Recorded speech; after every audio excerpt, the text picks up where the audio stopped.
even by politicians like Irungo Kangata. And it's just, looking at the survey, how it has come up. Number one, is it scientific? And what was, the methodology used? And also just how those conclusions have been arrived at, so that now we can discuss it from a point of knowledge. Well, the poll is as scientific as it can get for any good poll. One, it is representative of the country.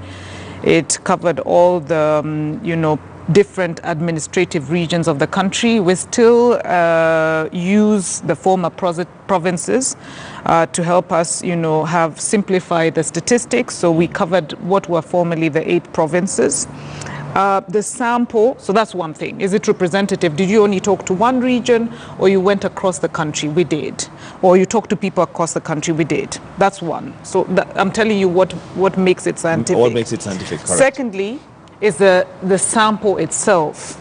And our sample was 1,048, which is, for a nationwide study for a country the size of Kenya, is a relatively good sample. It gives us a margin of error of plus or minus 3 at 95% degree of confidence, which generally means that all the statistics that has been shared by Trix is accurate plus or minus 3. So if we see a statistic that is 48%, it could definitely also be 48% plus 3. Or 48% minus 3. Correct. And then when we say it's 95% with 95% degree of confidence in terms of the sampling, is that 95 out of 100 times, if we ask that question, you as a respondent would give us the same answer. So that really gives us confidence.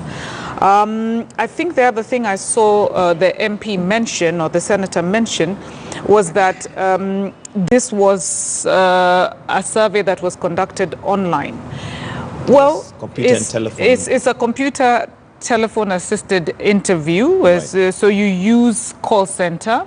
And what happens now in most parts of the world, Kenya included, especially where you have good penetration of mobile, is that you do, have people moving away from one pen and paper. And secondly, household interviews and using more of technology. Mm-hmm. And we are touted as perhaps one of the, most advanced countries in Africa in terms of mobile telephony and technology and penetration. Mm-hmm. So what then happens is you then, generate databases. And from those databases, which are, culmination of information collected from households. Mm. So we come to your house using a very big survey, and then we gather information. And it is from that information that we have a database that then is used to randomly, select respondents in those particular regions. Mm. Within those regions, the 8 regions, we covered 24 out of the 47 counties. Okay. So because the sample was 1,000, it didn't make sense to go to 47 counties. Okay. And so in terms of then it being sound, and finally, of course, because we have Kipra here as well, is that all this is guided by the National Bureau of Statistics. So we don't grope in the dark.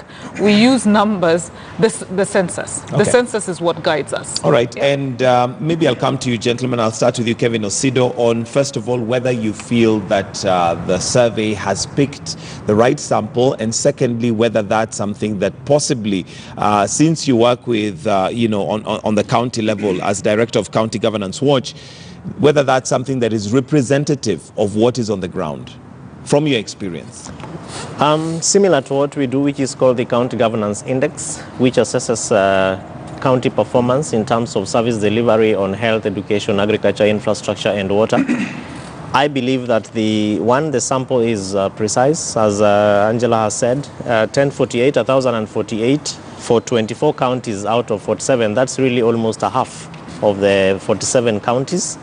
In terms of whether the research is representative or not, I believe it is, because You go to many forums at different public participation places that have been either put by county governments or different stakeholders whose interest is good governance and leadership. And these are really the focus of Kenyans. And I'm glad that people are saying the country is really not headed in the right direction. And we've just been having a conversation here with Trix on what the place of politics is with regards to leadership and nation building. So when Kenyans say that, yes, it's not headed in the right direction because of the manner in which we are doing our politics, and of course the outsome meaning of what politics is for Kenya, that politics more or less drives every center of everything that we do. It's the focal point of our involvement, either as friends, either in the economy, in church, almost everywhere. Politics really is the core. How then we engage in that political game to be able to make meaning for Kenyans is really the most important thing, which is why Kenyans are saying, for example, boda riders are saying, you are generating policies which are not in line with what we are feeling on the ground. And you see, there are very small things which may not